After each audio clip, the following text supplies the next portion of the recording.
যদি তোমাদের হজে যাওয়ার মতো পরিবেশ সৃষ্টি হয়, হজে যাওয়ার মতো তোমার সামর্থ্য হয়ে যায়, তাহলে তুমি একটা বিন্দু মাত্র সময় পর্যন্ত দেরি করো না, তাড়াতাড়ি হজে চলে যাও।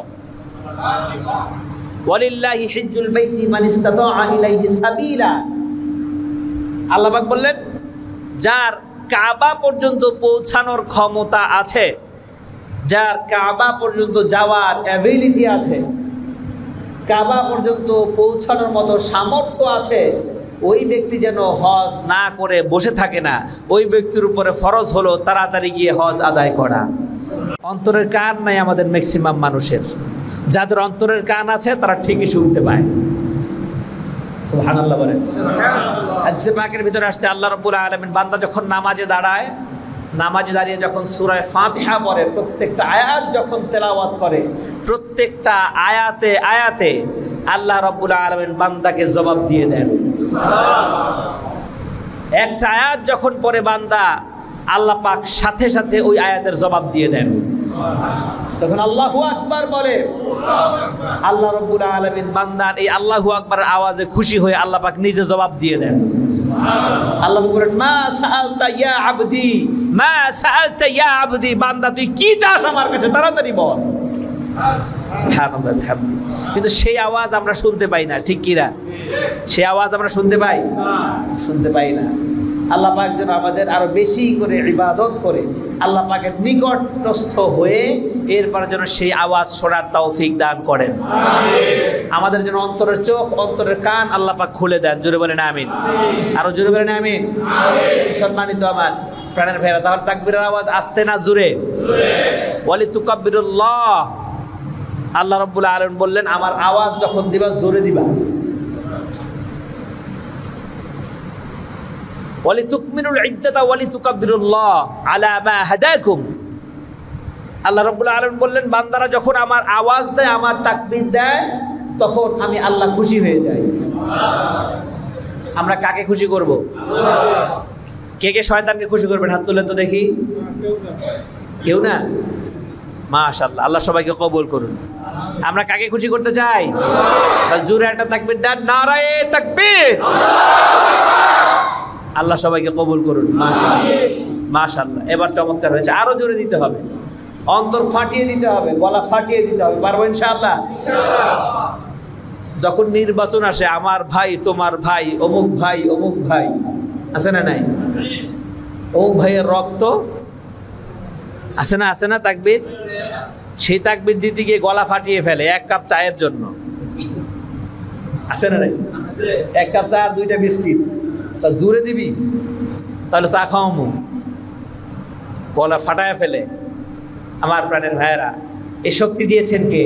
আল্লাহ। এই কণ্ঠ দিয়েছেন কে? আল্লাহ। কার জন্য হবে কণ্ঠ নিবেদিত? আল্লাহ। কার জন্য নিবেদিত হবে কণ্ঠ? আল্লাহ। রাজি আছেন তো ইনশাআল্লাহ? ইনশাআল্লাহ। ইসলামের আওয়াজ যখন আসবে জোরে দিবেন, সুবহানাল্লাহ, আলহামদুলিল্লাহ এগুলো জোরে দিবেন। খুশি হবেন কে? আল্লাহ। আল্লাহ যেন কবুল করে। জোরে বলেন আমিন।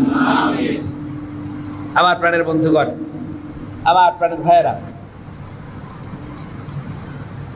শাওয়াল মাস চলছে, তাই না? শাওয়াল মাস চলছে, হজের আর বেশি দিন বাকি নাই। এবার হয়তো বা সেভাবে হজ পালন করতে পারবে না মুসল্লিরা। এবার কিছু নিয়ম বেঁধে দিয়েছে, তাই না? কিছু নিয়ম বেঁধে দিয়েছে, সংক্ষেপীকরণ করা হয়েছে। যেহেতু সামনের হজ্জের গুরুত্বপূর্ণ মাস, এর জন্য এ বিষয়ে দুই একটি কথা বলা প্রয়োজন। হজের গুরুত্ব আমাদের অন্তরের ভিতরে যখন জাগ্রত হবে, তখন সবাই হজের প্রতি উদ্বুদ্ধ হবে। বলেন আলহামদুলিল্লাহ। আমার প্রাণের ভাইয়েরা, আমার প্রাণের বন্ধুগণ, মুসলিম জীবনে ইবাদতের মধ্যে অন্যতম ইবাদত, অন্যতম ফরজ ইবাদত হলো হজ্জে মাবরুর বা হজ আদায় করা, হজ পালন করা। কোরআনুল কারীমে এবং অসংখ্য হাদিসে রাসূল করিম সাল্লাল্লাহু আলাইহি ওয়াসাল্লাম হজের ব্যাপারে অনেক তাৎপর্য বয়ান করেছেন। এবং কোরআনুল কারীমে আল্লাহ রাব্বুল আলামিন নিজে বলেছেন,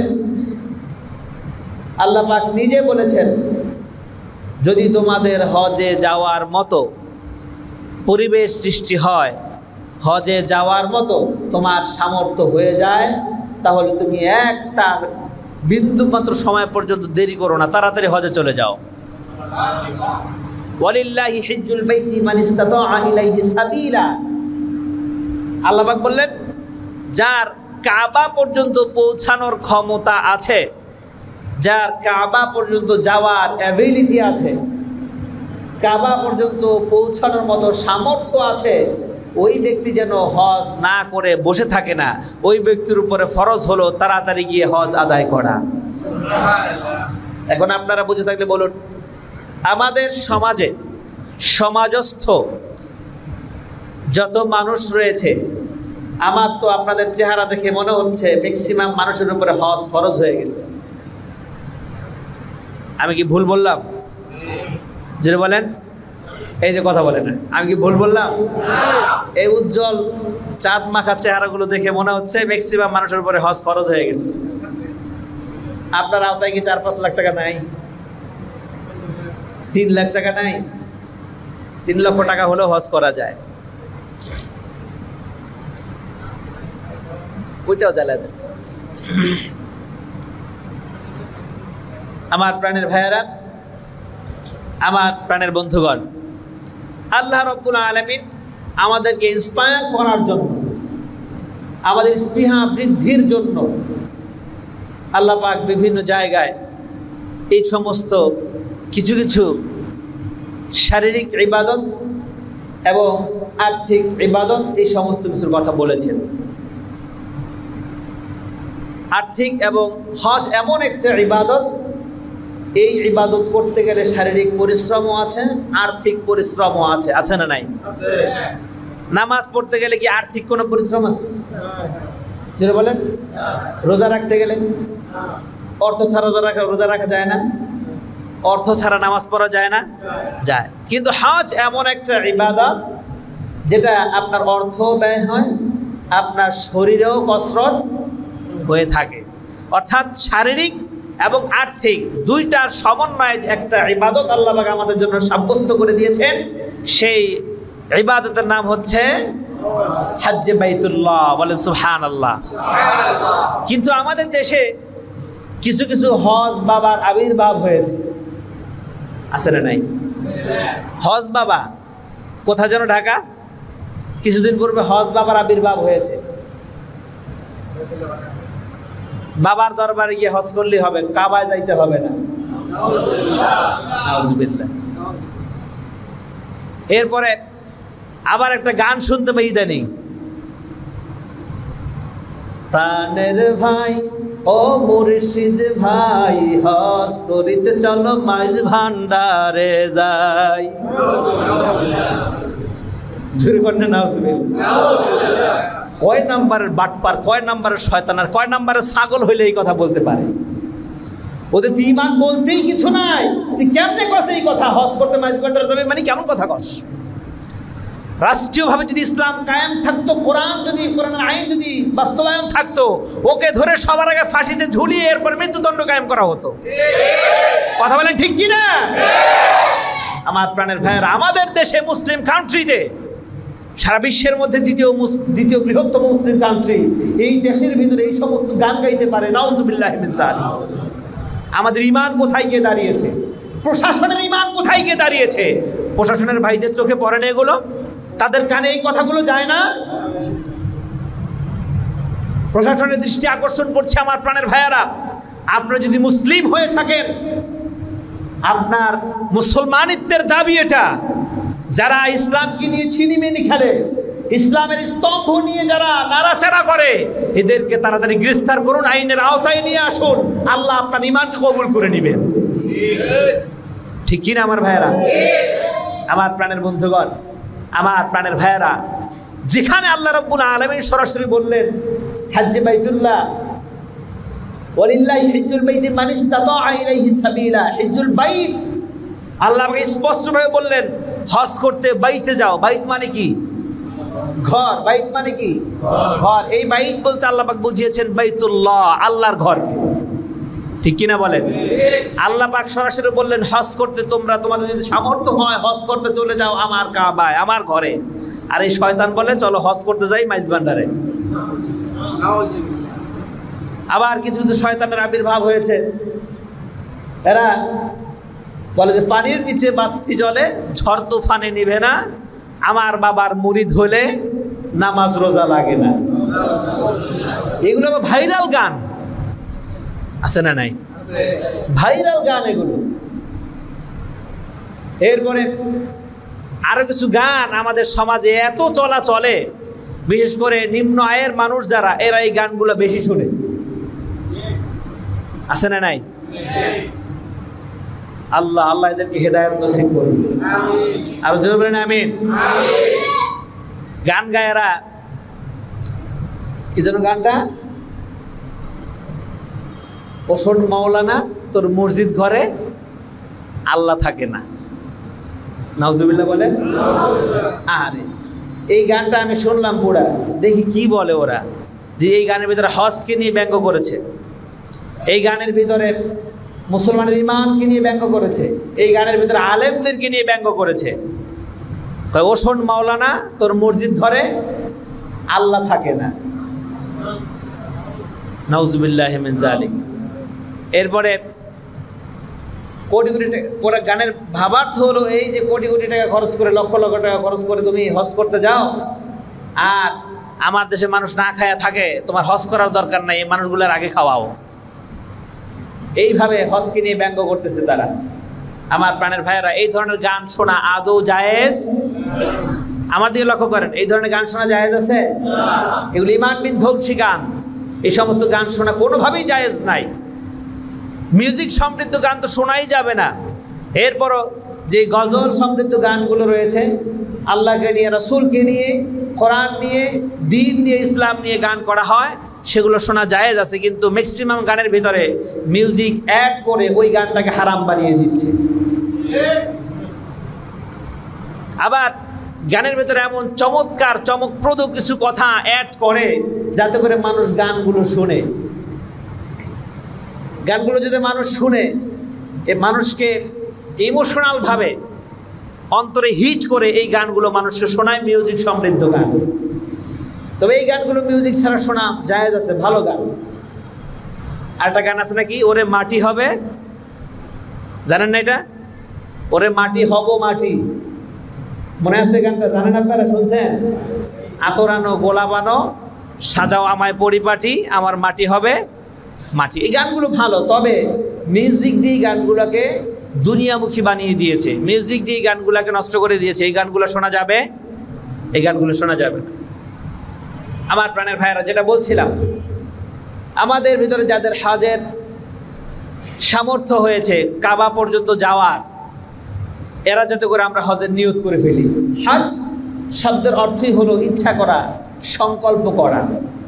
আপনি সংকল্প করেন, এখন টাকা নাই, পয়সা নাই, কিছুই নাই, কিছুই নাই, আপনি ইচ্ছা করেন, আল্লাহ ব্যবস্থা করে দিবেন। ব্যবস্থা করে দিবেন কে? আল্লাহ ব্যবস্থা করে দিবেন।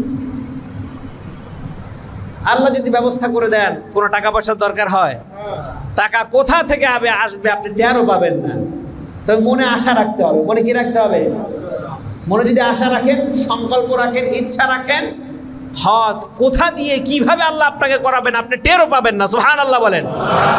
মনে বড় আশা ছিল যাব মদিনা,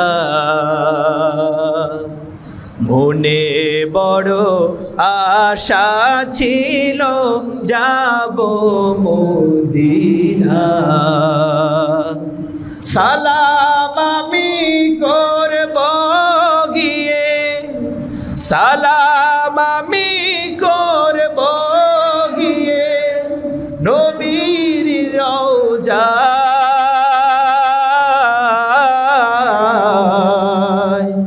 মনে বড় আশা ছিল যাব মদিনায়, মনে বড় আশা ছিল যাব মদিনায়। আরব সাগর পাহাড়ি দেব নাই কো আমার তরি, পাখা নাই তো উড়ে যাব ডানাতে ভর করি। আরব সাগর পাড়ি দেব নাই গো আমার তরি, পাখা নাই তো উড়ে যাব ডানাতে ভর করি। আমার আশায় আছে সম্বল নাই, আশায় আছে সম্বল নাই, করি কি উপায়। মনে বড় আশা ছিল যাব মদিনায়, মনে বড় আশা ছিল যাব মদিনায়। কাফেলাতে কে যাও তুমি,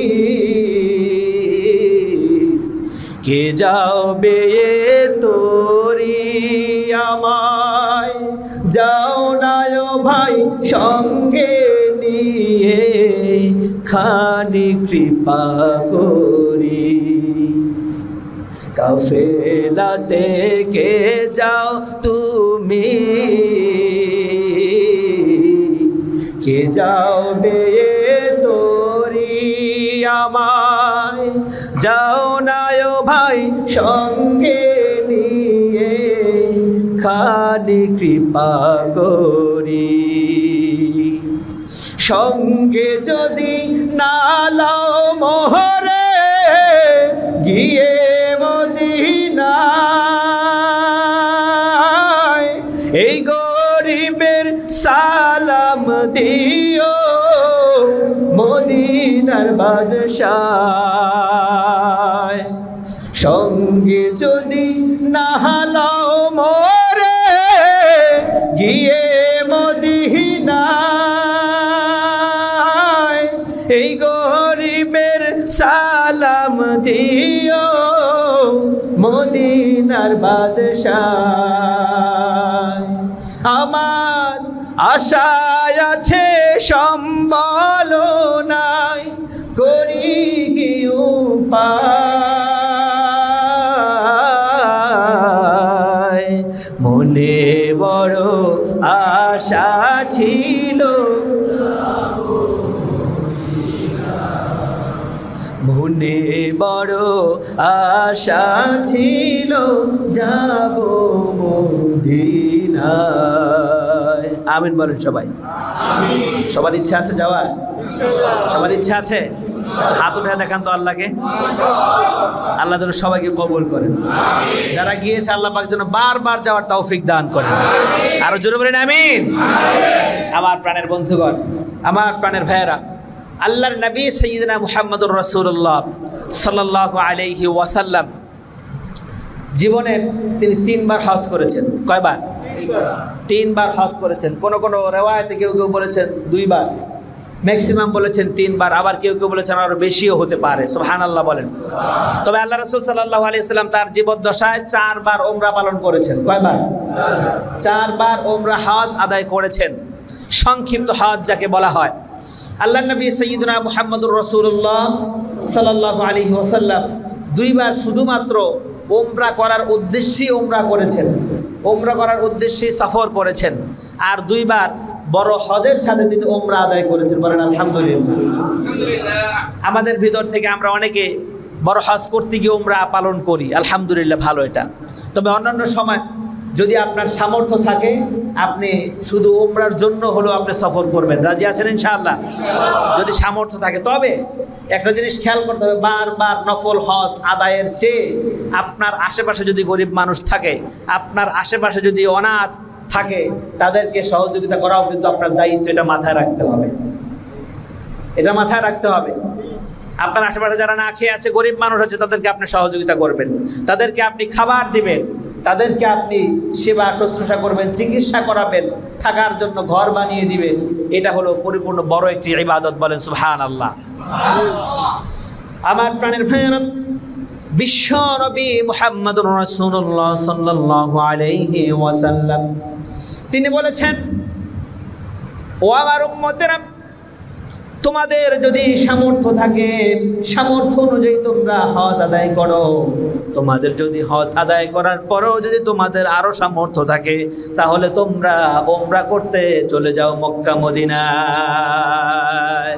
বিশ্ব নবী সাল্লাল্লাহু আলাইহি ওয়াসাল্লাম বলেন, যদি কোনো ব্যক্তির হজ করার মতো সামর্থ্য আছে, এরপরেও সে হজ করলো না, আর ওই অবস্থায় সে যদি মারা যায়, আমার নবীজি বলেন ওই ব্যক্তি ইহুদি হয়ে মারা যাক, আর খ্রিস্টান হয়ে মারা যাক, আর কাফের হয়ে মারা যাক, আমি নবীজির কোনো দায়িত্ব আমি নেব না। আমার উম্মতের ভিতর থেকে সামর্থ্য থাকা সত্ত্বেও যদি কেউ হজ না করে, সামর্থ্য থাকা সত্ত্বেও যদি কেউ উমরা না করে, এরপর যদি ফরজ হজ আদায় না করে সে যদি মারা যায়, আমার নবীজি তাকে ভর্ৎসনা জানিয়েছেন, আমার নবীজি তাকে তিরস্কার করেছেন, আমার নবীজি তার জন্য বদদোয়া করেছেন। ও ইহুদি হয়ে মারা যাক, ও খ্রিস্টান হয়ে মারা যাক, তার কোনো দায়িত্ব আমি নবী নেব না। আল্লাহ রাব্বুল আলামিন বলেন, ওয়ালিল্লাহি হিজ্জুল বাইতি মান ইসতাতাআ ইলাইহি সাবিলা। ও আমার বান্দারা, তোমাদের ভিতরে যাদের হজ করার সামর্থ্য আছে, তোমরা আর বসে থেকো না। যখনই তোমার কমপক্ষে মক্কা পর্যন্ত পৌঁছার মতো সামর্থ্য হয়, তখনই তোমরা আর দেরি করো না, দৌড়ে তোমরা হজ করার জন্য মক্কা মদিনায় চলে যাও। আমাদের সমাজে অনেক ধরনের কুসংস্কারে নিমজ্জিত। হজ করার জন্য বিভিন্ন ধরনের ফন্দি খুঁজে মানুষ, যাতে করে হজ না করে থাকা যায়। এই ফন্দি সেই ফন্দি, বিভিন্ন প্রকারের ফন্দি খুঁজে দেখি হজ না করে এরপর থাকা যায় কিনা। এমন মানুষ আছে না নাই? বলে যে আমার বাবার উপর হজ ফরজ ছিল, বাবা হজ করতে পারে নাই। মায়ের উপরে হজ ফরজ ছিল, মা হজ করতে পারে নাই। সুতরাং আব্বা হজ করে নাই, আম্মাও হজ করে নাই, আমি কেমনে হজ করতে যাই? এমন কথা আছে না নাই? আছে না? বলে বাবাও হজ করে নাই, আমিও, আমার মাও হজ করে নাই, আমি কেমনে হজ করতে যাই? এটা কি হয় না? এটা শয়তানের প্ররোচনা ছাড়া আর কিছুই নয়। ঠিক কিনা বলেন? মনে রাখবেন, নামাজ যেভাবে আপনার উপরে পার্সোনালি ফরজ, হজটাও ঠিক তদ্রূপভাবে আপনার উপর পার্সোনালি ফরজ। এটা সমবেতভাবে পরিবারকে সাথে করে নিয়ে ফরজ হবে, বিষয়টা এমন নয়। পরিবারকে সাথে করে নিয়ে একটা জিনিস ওয়াজিব হয়, সেটা হলো সাদকাতুল ফিতর। সাদকাতুল ফিতর। আপনি গরিব হন আর ধনী হন, মোটামুটি যদি আপনার সামর্থ্য থাকে, তাহলে সাদকাতুল ফিতরটা, যেটা ঈদের দিনের পূর্বে আপনারা আদায় করেছেন, এই ফিতরাটা, এটা আদায় করা সবার জন্য ওয়াজিব। পরিবার শুদ্ধ। কিন্তু অন্য কোনো ইবাদতের ক্ষেত্রে পরিবারকে আল্লাহ পাক কখনো একসাথে জড়ান নাই। নামাজ পড়বেন আপনার উপর পার্সোনাল ফরজ এটা, রোজা রাখবেন আপনার উপর পার্সোনাল ফরজ এটা, হজ করবেন আপনার উপরে পার্সোনাল ফরজ। ঠিক কিনা বলেন? আমার প্রাণের ভাইয়ারা, অনেকে বলে যে বাবা বৃদ্ধ মানুষ, বাবা তো হজ করতে পারে নাই, এখন বাবাকে রেখে আমি কিভাবে হজ করি? ওনার যদি শারীরিক সামর্থ্য না থাকে, তাহলে উনি কিভাবে হজ করবেন?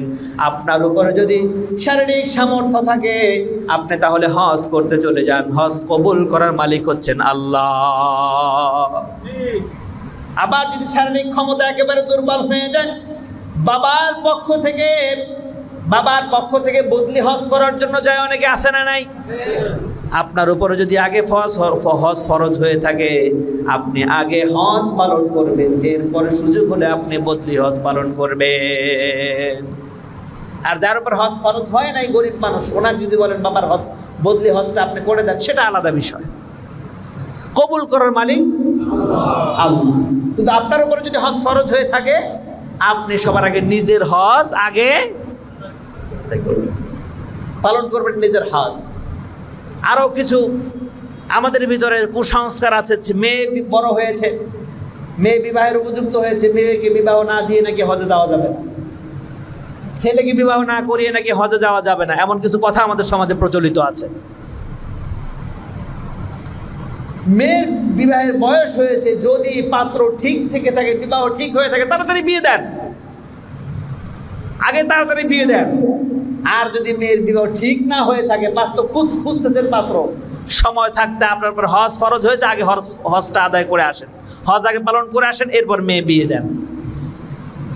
আগেরকার যুগে মানুষেরা হজে যেত, একেবারে ঘটি বাটি যা কিছু আছে সব কিছু বন্টন করে দিয়ে জীবনের তলে চলে যেত, যে আর ফিরে আসি আর না আসি। এখনো কিছু কিছু মানুষ আছে, এরা হজে যাওয়ার আগে সব জমি জমা ভাগ বাটোয়ারা করে দিয়ে, সব বুঝিয়ে দিয়ে এরপর হজে যায়, আইসা পরে আঙ্গুল চষে বসে বসে আছে না নাই?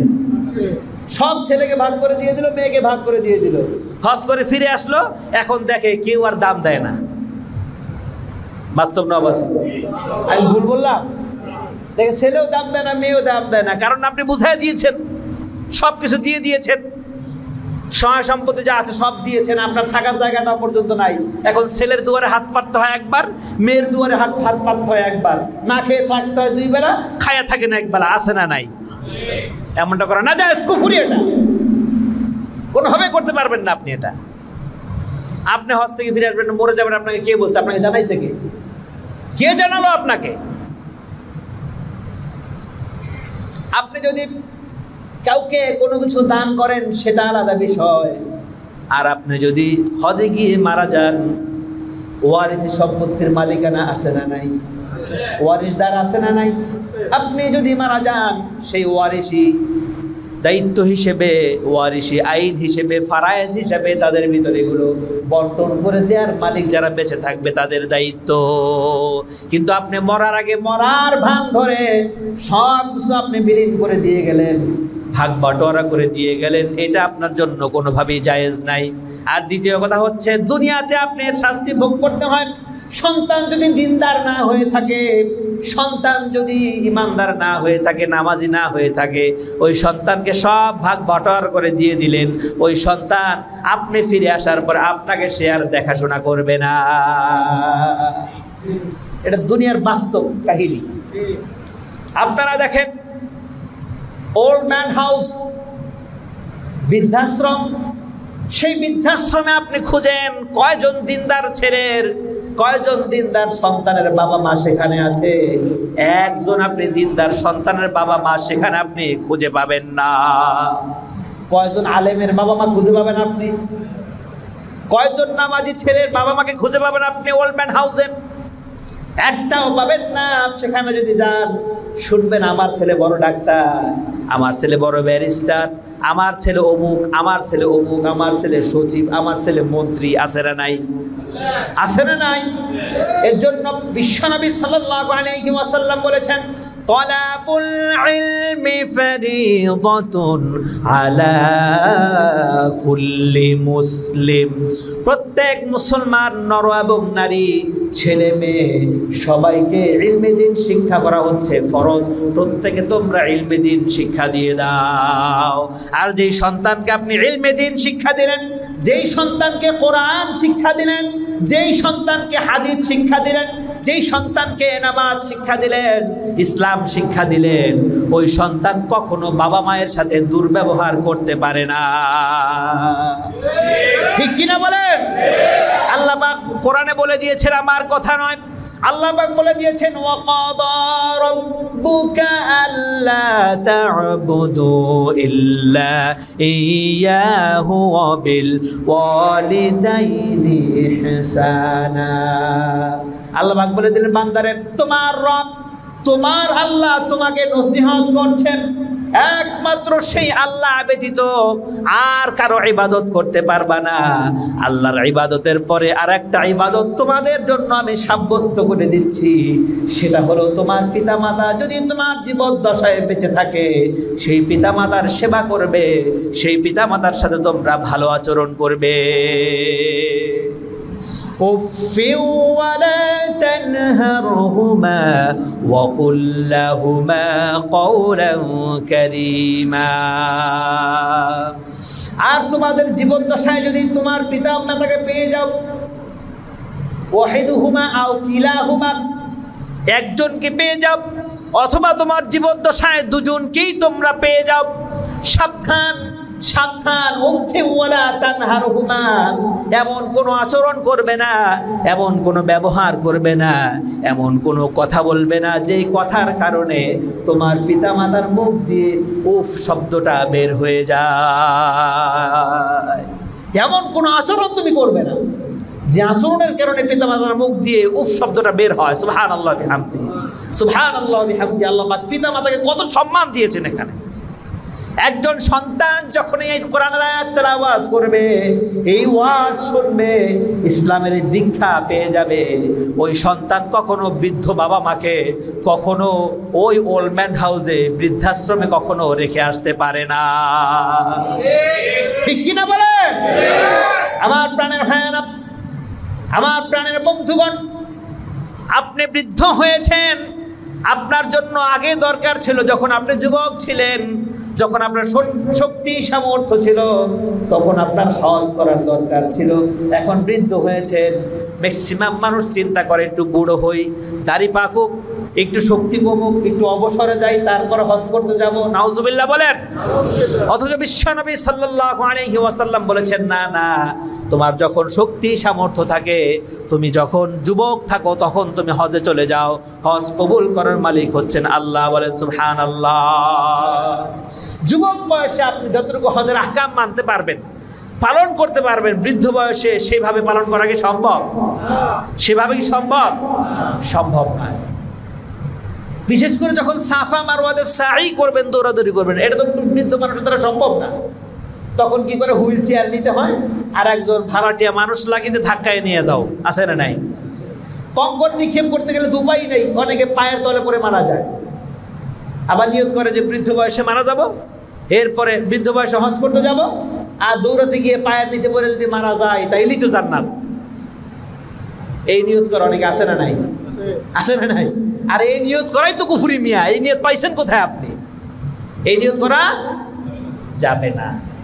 হজ করতে হবে যৌবন বয়সে, যুবক বয়সে। এখানে যারা আছেন ম্যাক্সিমাম মানুষ, উপরের মানুষদেরকে দেখছি না আমি, আমার চেহারা দেখে মনে হচ্ছে, উজ্জ্বল চেহারাগুলি দেখে মনে হচ্ছে ম্যাক্সিমাম মানুষের উপর হজ ফরজ হয়েছে। আর দেরি করেন না, যদি সুযোগ হয়, এখন তো একটা রেস্ট্রিকশন আছে, যদি সুযোগ হয় এখন থেকে হজের নিয়ত করে ফেলেন। আল্লাহ রাসূল বলেছেন, যেই ব্যক্তি হজের নিয়ত করবে, সহি নিয়ত যদি করে, অবশ্যই অবশ্যই যেভাবে হোক আল্লাহ তাকে হজ করাবেন। কবুল করার মালিক কে? আল্লাহ। বলেন কে? আল্লাহ। টাকা নাই, পয়সা নাই, তাতে কি হয়েছে? দেখবেন আল্লাহ কোথা থেকে কিভাবে নিয়ে গেছে টেরও পাবেন না আপনি। সুবহানাল্লাহ বলেন। বিশ্বনবী সাইয়্যিদনা মুহাম্মদুর রাসূলুল্লাহ সাল্লাল্লাহু আলাইহি ওয়াসাল্লাম তিনি বলেছেন, তোমরা যদি হজের নিয়ত করো, যখন তোমরা হজের নিয়ত করো, তখন থেকেই সমস্ত প্রকারের পাপাচারমূলক কাজ তোমরা ছেড়ে দাও, সব ছেড়ে দাও। ধূমপানের অভ্যাস আছে, ছেড়ে দাও। গালি দেওয়ার অভ্যাস আছে, ছেড়ে দাও। মানুষ ঠকানোর অভ্যাস আছে, ছেড়ে দাও। মানুষকে কষ্ট দেওয়ার অভ্যাস আছে, ছেড়ে দাও। মানুষের সাথে দুর্ব্যবহার করার অভ্যাস আছে, ছেড়ে দাও। বিশ্বনবী বললেন, এখন তুমি হজের নিয়ত করো, এখন হজের নিয়ত করে তোমার ভিতর থেকে সমস্ত প্রকার পাপাচারমূলক আর গর্হিত অভ্যাসগুলোকে তুমি ভুলে যাও। আল্লাহ রাব্বুল আলামিন বললেন, আল হাজ্জু আশহুরুম মা'লুমাত ফামান হাজ্জাল বাইতা আও ইতামারা ফালা জুনাহা আলাইহি। আল্লাহ তাআলা বললেন, হজের জন্য নির্দিষ্ট কিছু মাস আছে, নির্দিষ্ট কিছু মাস আছে। যেই ব্যক্তি হজের নিয়ত করলো, সেই ব্যক্তি যেন সাথে সাথে সমস্ত প্রকার পাপাচারমূলক কাজ ছেড়ে দেয়, সমস্ত প্রকার গুনাহের কাজগুলো ছেড়ে দেয়। আর যারা দুনিয়াতে ভালো কাজ করে, সেই ভালো কাজগুলোকে নিজের ভিতরে আঞ্জাম দিবে এবং নিজে নিজে ভালো কাজ করার চেষ্টা করবে, অন্যকেও ভালো কাজ করার জন্য তারা উৎসাহিত করবে।